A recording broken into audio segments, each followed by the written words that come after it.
Hello children, praise the lord. Welcome to kids story time. పిల్లలు, ఈరోజు దేవుని వాక్యంలో నుంచి ఒక అద్భుతమైన లెసన్ మనం నేర్చుకుందాం. Okay children, are you ready?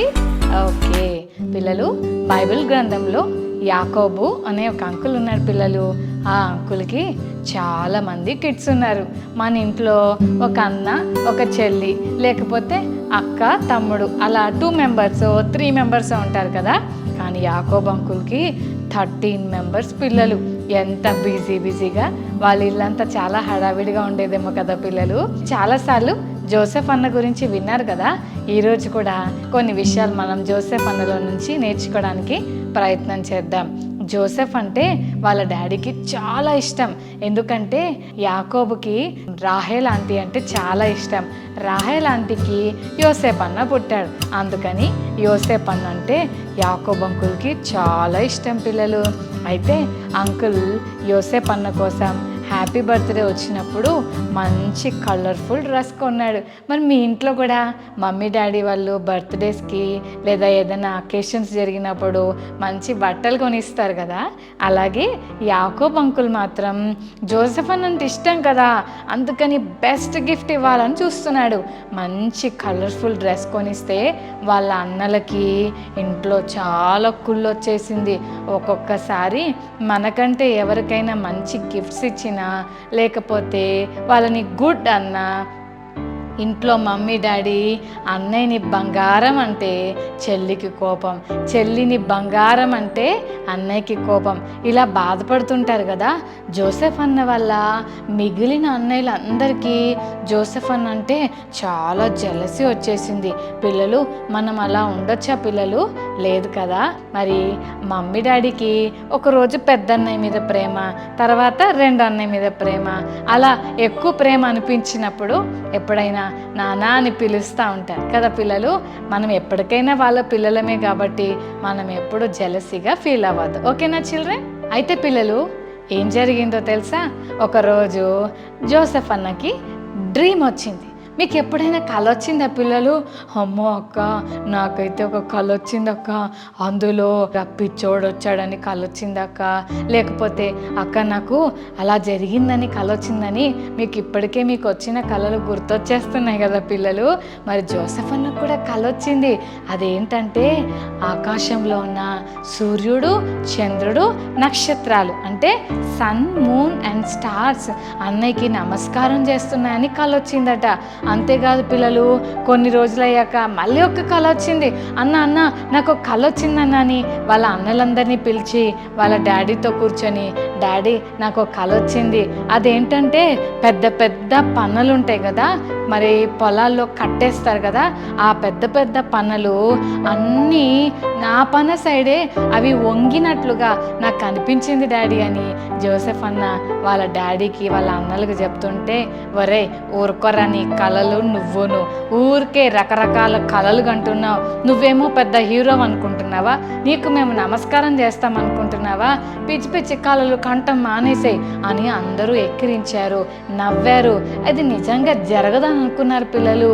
కానీ దేవుడు యోసేపు అన్నకు ఆ కళ ఇచ్చింది యేసయ్య పిల్లలు. ముందుగానే ఫ్యూచర్లో జోసెఫ్ అన్న వారి ఫ్యామిలీకి ఎంత బ్లెస్సింగ్గా ఉండబోతున్నాడో ముందుగానే తెలియజేశాడు పిల్లలు. అంతేకాదు, ఒకరోజు అన్న వాళ్ళందరికీ భోజనం తీసుకెళ్ళినానా, లంచ్ బాక్స్ తీసుకెళ్ళని వాళ్ళ డాడీ ఏం చేశాడంటే మరి భోజనాన్ని ప్యాక్ చేసి పంపించాడు. భోజనాన్ని తీసుకున్న యోసేపు ఆ రంగురంగుల కలర్ఫుల్ డ్రెస్ వేసుకొని వెళ్తుంటే అన్నలు దూరం నుంచి తమ్ముడిని చూసి, అరే వస్తున్నాడు రా కలలు కనేవాడు, వాడిని పట్టుకోండిరా, వాడిని కొడదాంరా అని అన్నలందరూ యోసేపుని పట్టేసుకున్నారు పిల్లలు. జోసెఫ్ అన్నని బాగా కొట్టేశారు. అన్న డ్రెస్ చింపేసి, అన్న డ్రెస్ లాగేసి బాగా కొట్టేసి ఆ గుంటలో పడేశారు పిల్లలు. ఎంత సాడ్ థింగ్ కదా, సొంత అన్నయ్యలే అలా కొట్టేస్తే ఎంత బాధ అనిపిస్తుందో కదా. మరి జోసెఫ్ అన్న, అన్నయ్య నన్ను కొట్టకండి ప్లీజ్ అన్న, నన్ను కొట్టకండి అని ఎంత బ్రతిమలాడినా ఒక్క అన్నయ్య కూడా వదిలిపెట్టకుండా కొట్టారు పిల్లలు. ఒరేయ్ వీడిని కొట్టడం కాదురా, వీడిని చంపేద్దాంరా అని అందరూ అన్నయ్య మీద పడి కొట్టపోతుంటే పెద్ద అన్నయ్య ఉండి, ఒరే చంపొద్దు కానీ వీడిని బావిలో పడేద్దాంరా, ఈ గుంటలో పడేద్దాంరా అని గుంటలో పడేశారు పిల్లలు. అలా పడేస్తే ఇంకొక అన్నయ్య దూరం నుండి చూస్తుంటే వేరే దేశం నుండి కొంతమంది వెళ్తా ఉన్నారనమాట పిల్లలు. అలా వెళ్తుంటే ఈ అన్నయ్యకు ఒక ఆలోచన వచ్చింది, ఒరే ఒక పని చేద్దామా, వీడు మన కళ్ళకు కనపడకుండా వీడిని తీసుకొని వాళ్ళకి ఇచ్చేద్దాం, వాళ్ళకి అమ్మేసేద్దాం మన తమ్ముడిని, వాళ్ళ ఊరు తీసుకెళ్ళిపోతారు, వాళ్ళకి ఇష్టం వచ్చినట్టుగా చేసుకుంటారు, వీడిని పంపించేద్దాం రా, ఎందుకంటే వీడు ఇక్కడ ఉంటే డాడీ వీడినే ప్రేమిస్తున్నాడు రా, మనల్ని ఎవరిని పట్టించుకోవట్లేదురా, వాడికి కొత్త కొత్త బట్టలు కొనిస్తున్నాడు, వాడినైతే చాలా ప్రేమగా పిలుస్తున్నాడు రా అని అందరూ ఆ తమ్ముడు జోసెఫ్ అన్నను తీసుకొని అందరూ అన్నయ్యలు కలిసి జోసెఫ్ అన్నను తీసుకొని ఆ మిద్యానీలకు అమ్మేస్తారు పిల్లలు. అమ్మేస్తే అన్నయ్య డాడీ అంటే నాకు చాలా ఇష్టం అన్నయ్య, మీరంటే నాకు చాలా ఇష్టం అన్నయ్య, ప్లీజ్ అన్నయ్య డాడీని చూడకుండా నేను ఉండలేను అన్నయ్య, నాకు డాడీ కావాలన్నయ్య, నన్ను వదిలిపెట్టిన అన్నయ్య, అమ్మకండి అన్నయ్య ప్లీజ్ అన్నయ్య అని ఎంత బ్రతిమలాడినా ఒరే పోరా ఎక్కడికి వెళ్తావా పో అని వెళ్ళగొట్టేశారు పిల్లలు. అలా చేతులకి చైన్స్ కట్టేస్తే ఆ చైన్స్ వేసుకొని అలా వంగిపోయి స్లేవ్ లాగా బలవంతంగా అతన్ని తీసుకెళ్తుంటే ఒక బానిసగా ఒక స్లేవ్గా వెళ్ళిపోయాడు. ఒక ప్రేమ కలిగిన కొడుకుగా డాడీస్ ఫేవరెట్ చైల్డ్గా లంచ్ బ్యాగ్స్ పట్టుకొని మంచి కలర్ఫుల్ డ్రెస్తో వచ్చిన ఈ అన్నయ్య ఇప్పుడు ఎలా వెళ్తున్నాడో తెలుసా, స్లేవ్గా వేరే దేశానికి వెళ్ళిపోతున్నాడు. యోసేపు అన్నను అంత బలవంతంగా వేరే వాళ్ళకు అమ్మేస్తే అన్న చేతులకి చైన్స్ కట్టేసి అన్నని ఒక స్లేవ్గా తీసుకెళ్ళిపోయారు పిల్లలు. ఎంత సాడ్ థింగో కదా, అన్నయ్యని చూస్తే చాలా బాధేస్తుంది కదా పిల్లలు. మీకు కూడా అన్నని అలా తీసుకెళ్ళిపోయి మరొక బానిసగా అన్నయ్యని చూడటం మొదలుపెట్టారు పిల్లలు. మీకు ఎప్పుడైనా ఇంట్లో మమ్మీ ఈరోజు నాకు బాగా స్టమక్ పెయిన్ వస్తుంది, నేను స్కూల్కి వెళ్ళలేను మమ్మీ అంటే మమ్మీ అంటది సరే నాన్న రెస్ట్ తీసుకో ఈరోజు వద్దులే అని అంటది. కానీ పిల్లలు జోసెఫ్ అన్నకి స్టమక్ పెయిన్ వచ్చిన పని చేయి అనగానే చేయాల్సిందే. అంకుల్ నాకు స్టమక్ పెయిన్ ఇంకేం చెప్పొద్దు, నువ్వు పని చేయాల్సిందే అని చెప్పేసి పని చేపిస్తూ ఉంటారు పిల్లలు. బానిస అంటే మనకి చెయ్యబుద్ధి వేసినా చేయబుద్ధి కాకపోయినా, మనకు ఓపిక ఉన్నా లేకున్నా, ఎనర్జీ ఉన్నా లేకున్నా చేయవలసిందే పిల్లలు. అలా కష్టపడి పని చేస్తుంటే బైబిల్లో ఒక చక్కటి మాట ఉంటుంది పిల్లలు, దేవుడు యోసేపు అన్నకు తోడుగా ఉన్నాడంట. చిల్డ్రన్, యేసయ్య ఎవరున్నా లేకున్నా యేసయ్య మనకు ఎప్పుడు తోడుంటాడు. మనం ఎంత దూరం వెళ్ళినా యేసయ్య మనల్ని ఎప్పుడు విడిచిపెట్టాడు పిల్లలు. అందరినీ వదులుకున్న జోసెఫ్ అన్న ఐగుప్తు దేశంలో పొతీఫరు అనే ఒక అంకుల్ జోసెఫ్ అన్నను కొనుక్కున్నారు స్లేవ్గా. అక్కడుండి అన్ని పనులు చేయిస్తుంటే జోసెఫ్ అన్నను చూస్తే పొతీఫర్ అంకుల్కు బాగా నచ్చాడు, చక్కగా పనిచేస్తున్నాడు, ఎంత గుడ్ బాయ్ కదా అని పొతీఫర్ అంకుల్ ఏం చేశాడంటే, బాబు జోసెఫ్ ఈ రోజు నుండి నువ్వు ఈ పనే కాదు ఈ పని కూడా చేయాలి, అంతేకాదు ఈ పని చేస్తున్న వాళ్ళ మీద నిన్ను లీడర్గా పెడుతున్నాను, మానిటర్గా పెడుతున్నాను, నువ్వు నిలబడి అందరితో పనులు చేయించు ఓకేనా అని మెల్లమెల్లగా అన్నకి ప్రమోషన్స్ ఇచ్చినట్లుగా అన్న లెవెల్స్ చేంజ్ చేస్తూ కొంతమంది మీద లీడర్గా పెట్టడం స్టార్ట్ చేశాడు. ఎంత గొప్ప దేవుడో కదా. అప్పటి వరకు స్లేవ్గా ఉన్న జోసెఫ్ అన్న ఇప్పుడు లీడర్ అయిపోయాడు.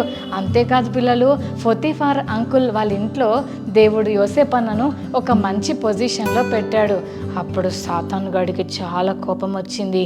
ఎట్లయినా సరే ఈ జోసెఫ్ని పడేసేయాలి, జోసెఫ్ను హోలీ లైఫ్ కాపాడుకోకుండా పాడు చేయాలని ఒక సాతాను గాడు ఏం చేశాడంటే, సాతాను గాడు జోసెఫ్ అన్నని టెంప్టేషన్లోకి తీసుకువెళ్ళిపోయాడు, శోధించడం ప్రారంభించాడు.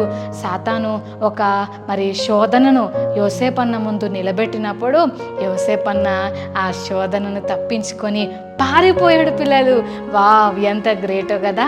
ఎన్ని రకాలుగా సాతానుగాడు జోసెఫ్ అన్నను పడేయాలని చూసినా జోసెఫ్ అన్న, అమ్మో నేను యేసయ్య బిడ్డను, నా పరిశుద్ధతని కాపాడుకోవాలి, నేను బ్యాడ్ థింగ్స్ చూడను, బ్యాడ్ థింగ్స్ చెయ్యను అని తన హోలీ లైఫ్ని కాపాడుకున్నాడు. పిల్లలు, మరి మాటలు వింటున్న ప్రియ చెల్లి తమ్ముడు, నీ జీవితంలో కూడా సాతాన్ గాడు నువ్వు దేవునికి ఇష్టమైన బిడ్డగా జీవిస్తున్నావని వాడికి కోపం వచ్చి, వాడికి కుళ్ళొచ్చి, వాడు నిన్ను ఎలాగైనా సరే పడేయాలని వాడు వస్తున్నప్పుడు వాడిని ఎలా ఫేస్ చేస్తున్నావు? చక్కగా జోసెఫ్ అన్నలాగా సేటన్ యొక్క టెంప్టేషన్స్ నుంచి పారిపోవాలి. కొన్నిసార్లు దేవుని వాక్యం అను ఖడ్గంతో జయించాలి. ఓకేనా చిల్డ్రన్? మరి ఈ రోజు నుంచి జయిస్తారా? అంతేకాదు పిల్లలు, జోసెఫ్ అన్న విషయంలో దేవుడు అద్భుతంగా సహాయం చేశాడు. అయితే ఈ పొతిఫర్ అంకుల్ వాళ్ళ ఇంట్లో వచ్చిన టెంప్టేషన్ వల్ల అన్న తప్పు చేశాడని అన్న మీద అబద్ధం చెప్పి మరి జైల్లో వేసేసారు. పిల్లలు, ఆ జైల్లో వేసినప్పుడు, ఎందుకు యేసయ్యా నేను హోలీగా జీవించడానికి ప్రయత్నిస్తే నన్ను ఎందుకు జైల్లో వేశారని ఒక్క ప్రశ్న కూడా వేయలేదు. కానీ ఆ జైల్లో కూడా దేవుడు జోసెఫ్ అన్నతో ఉన్నాడని అన్న నమ్మాడు. పిల్లలు, యేసయ్యని ఎప్పుడు విడిచిపెట్టలేదు, యేసయ్యతో ఫ్రెండ్షిప్ని ఎప్పుడు మానుకోలేదు, యేసయ్యతోనే జీవించాడు, యేసయ్యతో సహవాసం చేశాడు, జాగ్రత్త పడ్డాడు, హోలీ లైఫ్ పాడైపోకుండా జాగ్రత్త పడ్డాడు. పిల్లలు, మీరు వైట్ డ్రెస్ వేసుకొని ఎక్కడికన్నా బయటకు వెళ్తే మురికంటుంది అనుకోండి, మమ్మీ ఇంటికి వచ్చాక బెల్ట్ తీసుకొని, స్టిక్ తీసుకొని, కొంతమంది మమ్మీలు అయితే చీపురు కట్ట తీసుకొని బాగా కొడతారు కదా పిల్లలు. అవును, వైట్ డ్రెస్ వేసుకున్నప్పుడు చాలా కేర్ఫుల్గా ఉండాలి, ఎందుకంటే చాలా ఫాస్ట్గా మురికైపోతాయని కదా పిల్లలు. మరి బైబిల్ చెప్తుంది మన హార్ట్లో పాపం ఉందని, మన హృదయము పుట్టినప్పటి నుంచి మన హృదయం అంతా పాపం ఉందని. అయితే ఈ పాపము యేసయ్య రక్తం ద్వారానే పోతుందని. మరి పిల్లలు, మన హృదయానికైనా మురికిపోవాలంటే ఈ లోకంలో ఉన్న టైడ్ సోప్స్, లేకపోతే Santoor soaps, Mysore sandal soaps, ఇవేవి కూడా మన హృదయంలో ఉన్న మురికిని తీసేయలేవు. మన హృదయంలో ఉన్న మురికి పోవాలంటే ఖచ్చితంగా యేసయ్య రక్తం కావాలి. మరి మీ హృదయాన్ని యేసయ్య రక్తంతో కడుక్కున్నారా? యేసయ్య రక్తంతో కడగబడిన హృదయం తెల్లగా మరి పరిశుద్ధంగా ఉంటుంది. యోసేపు అన్న హృదయం పరిశుద్ధంగా ఉంది కనుక అలాగే కాపాడుకున్నాడు. పిల్లలు, సిన్ వచ్చి మీద పడుతుంటే తప్పించుకున్నాడు, కానీ ఆ సిన్ని మీద వేసుకోలేదు. దేవుడు జోసెఫ్ అన్నను చూశాడు, ఆశీర్వదించాడు. యోసేపు అన్నను చూసి చాలా హ్యాపీగా ఫీల్ అయ్యాడు. పిల్లలు, ఒకరోజు రాజు దగ్గర పనిచేసే ఇద్దరు మరి జైల్లోకి వచ్చేసారు. తప్పు చేయడం వల్ల వాళ్ళు తప్పు చేశారని వాళ్ళని జైల్లో వేశారు. జైల్లో వేస్తే వాళ్ళకు కూడా కలలు వచ్చాయి. ఆ కలలకి ఏం చేయాలో అర్థం కాక భయం వేస్తూ కంగారు పడుతుంటే జోసెఫ్ అన్న అన్నాడు, మీరు భయపడకండి, మీకు వచ్చిన కళ ఏంటో నాకు చెప్పండి, నేను యేసయ్యని అడుగుతాను, మనకు సహాయం చేస్తాడని అన్న వాళ్ళతో చెప్పాడు. అప్పుడు వాళ్ళ కళ చెప్పినప్పుడు దేవుడు యోసేపు అన్నకు సహాయం చేశాడు. అన్న దానికి అర్థం చెప్పాడు. అప్పుడు వెంటనే దాని అర్థం ఏంటంటే, అందులో పనిచేస్తున్న ఇద్దరిలో ఒక అన్నకు జాబ్ రిటర్న్ వస్తుందని, ఇంకొక అన్నను చంపేస్తారని చెప్పాడు. నిజంగా జోసెఫ్ అన్న చెప్పినట్లుగానే ఒక ఆయన చనిపోయాడు, ఒక ఆయన జాబ్లో జాయిన్ అయ్యాడు, రాజు దగ్గర జాయిన్ అయిపోయాడు. పిల్లలు, ఒకరోజు యోసేపు అన్న అన్నాడు, అన్న నువ్వు రాజు దగ్గరికి వెళ్తున్నావు కదా, నువ్వు వెళ్ళినప్పుడు నన్ను మర్చిపోకే, అని నన్ను కూడా గుర్తుపెట్టుకో అని చెప్పాడు. కానీ వెళ్ళిపోయిన అన్నయ్య మర్చిపోయాడు. పిల్లలు, మేలు చేసిన యోసేపుని మర్చిపోయాడు. పిల్లలు, మనకెవరైనా హెల్ప్ చేస్తే లైఫ్లో ఎప్పుడు వారిని మర్చిపోవద్దు. అది చిన్న హెల్ప్ అయినా పెద్ద హెల్ప్ అయినా, మనకెవరైనా ఏ విషయంలోనైనా హెల్ప్ చేస్తే వాళ్ళు మనం మర్చిపోకూడదు. పిల్లలు, అయితే ఒకరోజు రాజుకి కలొచ్చింది, ఫరో రాజుకి కలొచ్చింది. అప్పుడు రాజు కూడా కంగారు పడుతున్నాడు. అరే, ఈ కళకు ఎవరు అర్థం చెప్తారు అని టెన్షన్ పడుతుంటే రాజు దగ్గర ఆ జైల్లో నుంచి వచ్చిన అన్న ఉన్నాడు. వెంటనే యోసేపు అన్న గుర్తొచ్చాడు. రాజా, యోసేపు అని ఒక అతను ఉన్నాడు, జైల్లో ఉంటాడు, జైల్లో ఆయనని మేము కలుసుకున్నాం, అక్కడ మాకు కూడా ఇలా వస్తే ఆయన మీనింగ్ చెప్పాడంటే గబగబా పిలిపించారు. ఆ రాత్రి జైల్లో ఉన్న జోసెఫ్ అన్న ఉదయం లేసేసరికి ప్యాలెస్లోకి వచ్చాడు. మంచి బట్టలు కట్టుకొని ప్యాలెస్లోనికి తీసుకొచ్చారు. నిజంగా దేవుడు అన్నకు సహాయం చేశాడు. రాజు కళకు జోసెఫ్ అన్న అర్థం చెప్పాడు. వెంటనే దేవుడు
జోసెఫ్ అన్నను బ్లెస్ చేశాడు. ప్రియ చెల్లి తమ్ముడు, మనం కూడా యేసయ్యను ప్రేమిస్తూ యేసయ్య కొరకు జీవిస్తూ జోసెఫ్ అన్నలాగా యేసయ్యని ఎప్పుడూ మనం మన హృదయంలో కలిగి ఉంటూ పరిశుద్ధమైన జీవితాన్ని కాపాడుకుంటే మనల్ని కూడా యేసయ్య బ్లెస్ చేస్తాడు. మరి ఈరోజు యేసయ్యని అడుగుదామా? యేసయ్య నన్ను కూడా బ్లెస్ చేసేయని అడుగుదామా చిల్డ్రన్? ఓకే, కళ్ళు మూసుకోండి, చిన్న ప్రార్థన చేసుకుందాం. పరిశుద్ధుడా, మీకు వందనాలు ప్రభువా. జోసెఫ్ అన్న లైఫ్లో నుంచి అనేక విషయాలు మాకు తెలియజేశారు. చిన్నవాడైన జోసెఫ్ మరి అందరికీ దూరంగా త్రోసివేయబడినప్పుడు అందరినీ వదులుకున్నాడు, కానీ నిన్ను విడిచిపెట్టకుండా ఏ రీతిగా తన పరిశుద్ధ జీవితాన్ని కాపాడుకున్నాడో, జోసెఫ్కి మీరు ఎలా తోడై ఉన్నారో, జోసెఫ్ మీతో ఎలా సంతోషంగా ఉన్నాడో, ఎన్ని కష్టాలు వచ్చినా నిన్ను విడిచిపెట్టకుండా పరిశుద్ధ జీవితాన్ని కాపాడుకున్నాడో, ఈ లెసన్ వింటున్న ప్రతి చెల్లి తమ్ముడికి కూడా వారి హోలీ లైఫ్ని కాపాడుకోవడానికి నీ కృపను మా అందరికీ అనుగ్రహించమని యేసు శక్తి కలిగిన నామమున వేడుకొని ప్రార్థిస్తున్నాం తండ్రి. ఆమేన్, ఆమేన్. Okay children, God bless you. Bye.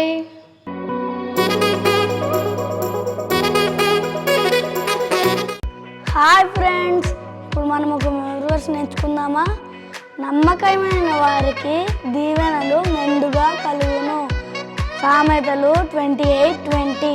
మళ్ళీ ఇంకొకసారి నేర్చుకుందామా? సామెతలు 28:20. నమ్మకమైన వారికి దీవెనలు మెండుగా కలుగును. Okay friends, bye.